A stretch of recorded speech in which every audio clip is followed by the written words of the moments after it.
अच्छा, अस्सलाम वालेकुम। कैसे हैं आप सब बच्चों? यकीनन खैरियत से होंगे। मैं बिल्कुल ठीक हूँ। अभी आपने पहली क्लास में हम की नज़म ख़्वानी, उसकी वजाहत और उसके चंद मशकों की सवालात किए थे। ठीक है, आज की हमारी जो क्लास है इसके बकिया तफसीलकार की तरफ है।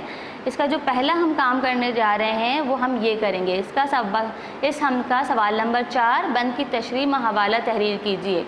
ठीक है, बंद की जो तशरीह आप ये देख रहे हैं, बंद लिखा हुआ है, हो बयाबा में गुजर मेरा या समंदर पे हो सफ़र मेरा। इस बंद की आप तशरीह करेंगे। मैंने वजाहत दी हुई है ना, समझाया हुआ है। उस रिकॉर्डिंग को दोबारा चेक कर लीजिएगा और फिर भी कुछ समझ ना आए तो पूछ लीजिएगा। इसमें आप सबसे पहले शायर का हवाला देंगे, नज़म का हवाला देंगे, फिर उसके बाद आप इसकी तशरीह करेंगे। अब इसका अगला सवाल, सवाल नंबर 5, अगला मिसरा लिखिए। सवाल नंबर 5 क्या है? सवाल नंबर 5 ये बहुत आसान सा है कि चांद, ये जो मिसरे दिए हुए हैं 2 शेरों के, 2 अशार के मिसरे हैं। 2 अशार में से जो पहला शेर है, चांद सूरज का देखकर गहना, इसको यहाँ से कंप्लीट करना है। देखें, चांद सूरज का को देखकर गहना। अगला मिसरा क्या है? मेरे हमजोलियों को है खटका। ये हो गया मुकम्मल।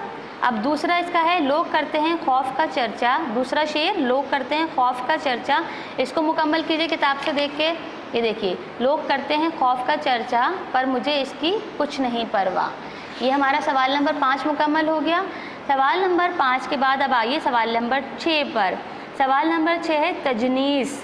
तजनीस अल्फाज के मायने लिखिए और जुमलों में इस्तेमाल कीजिए। आपने पहली दफ़ा ये लफ्ज़ सुना होगा तजनीस, लेकिन आप इसकी मिसाल देखेंगे ना तो आपको पता चल जाएगा तजनीस क्या होता है। देखिए इसकी मिसालें अर्ज़ और अर्ज़। तजनीस कहते हैं मुतरादिफ अल्फाज, यानी मुतरादिफ ऐसे अल्फाज जिनका इमला और एराब बिल्कुल एक जैसे हों मगर मायने मुख्तलिफ हों, तजनीस कहलाते हैं। एग्जाम्पल के तौर पर, मिसाल के तौर पर क्या दिया हुआ है? अहद मायने वादा और अहद के मायने ज़माना भी। इसी तरह आलम के मायने दुनिया और आलम के मायने कैफियत भी। ठीक है, अब इसको जुमलों में कैसे इस्तेमाल किया ये देखिए। आलम को जुमलों में कैसे इस्तेमाल किया है? ख़ुद तख़त रिसालत पे हैं और दोष पे कमली, आलम से जुदा है मेरे सरकार का आलम। यानी आलम दुनिया और दूसरा आलम क्या है? कैफियत, क्योंकि कैफियत क्या थी। अब पहला है अर्ज़ और अर्ज़। अब मैं आपको इसके मायने बता देती हूँ, जुमले आप खुद बनाएंगे। अर्ज़ किसे कहते हैं? एक अर्ज़ कहते हैं। जल्दी बताइए अगर आपको कुछ समझ में आ रहा है तो। एक अर्ज़ के मायने होते हैं चौड़ा, और जो दूसरा अर्ज़ है इसके मायने दरख्वास्त। पता है, अर्ज़ किया हमने तो उसके मायने होते हैं दरख्वास्त। अब इसका दूसरा लफ्ज़ है आब और आब। एक आप कहते हैं पानी को और दूसरा आप कहते हैं खूबी, इज़्ज़त और वक़ार को। फिर इसका तीसरा लफ्ज़ है कफ़ और कफ़। एक कफ़ कहते हैं हाथ की जो हथेली होती है ना वो, जैसे आस्तीन का जो कफ़ होता है वो, और दूसरा कफ़ कहते हैं थूक, झाग या बलगम को।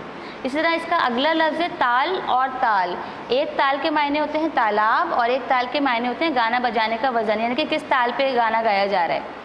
इसका अगला लफ्ज़ है मगरिब और मगरिब। एक मगरिब जो सूरज गुरूब होने का जो वक्त होता है वो, और एक मगरिब जो सूरज गुरूब होने के ऐन वक्त जो नमाज अदा की जाती है, मगरिब की नमाज। इसका आखिरी लफ्ज़ है चोटी और चोटी। एक चोटी जो औरतों के मतलब मखसूस तरीके से बंधे हुए जो बुंदे हुए जो बाल होते हैं वो, और दूसरा जो पहाड़ की सबसे ऊँची चोटी है वो। अब इसकी आगे वाली मश्क की तरफ चलते हैं। अब इसकी आगे वाली मश्क है सवाल नंबर 7, दुरुस्त मुतशाबे अल्फाज से खाली जगह पुर कीजिए। मुतशाबे अल्फाज वो अल्फाज जिनका इमला तो मुख्तलिफ होता है मगर आवाज़ एक जैसी होती है लेकिन मायने अलग होते हैं।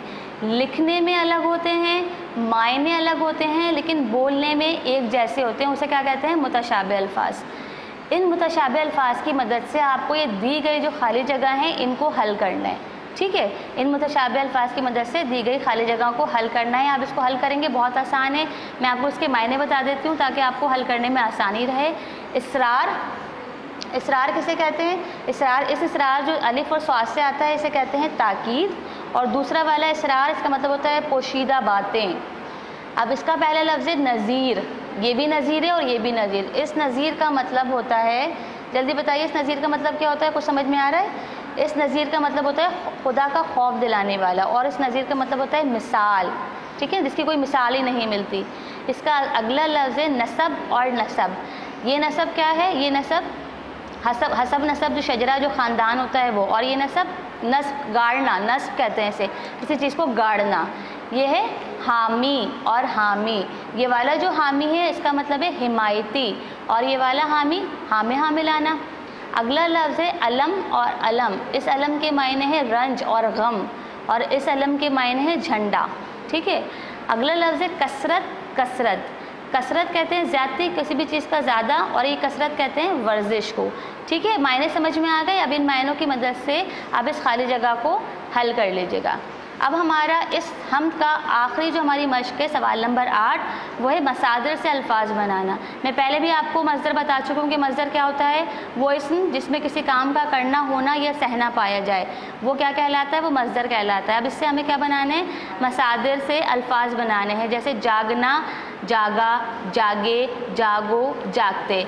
इसी तरह बैठना से क्या बनेगा, बैठा, बैठे, बैठो और बैठते। अब आगे आप खुद बनाएंगे। एक मिसाल मैंने दी हुई थी, दूसरी मिसाल मैंने बता दी, बाकी 3 मिसालें आप खुद हल करेंगे। ठीक है, शाबाश। सारा काम बहुत अच्छे से राइटिंग में, लिखाई में कर लीजिएगा।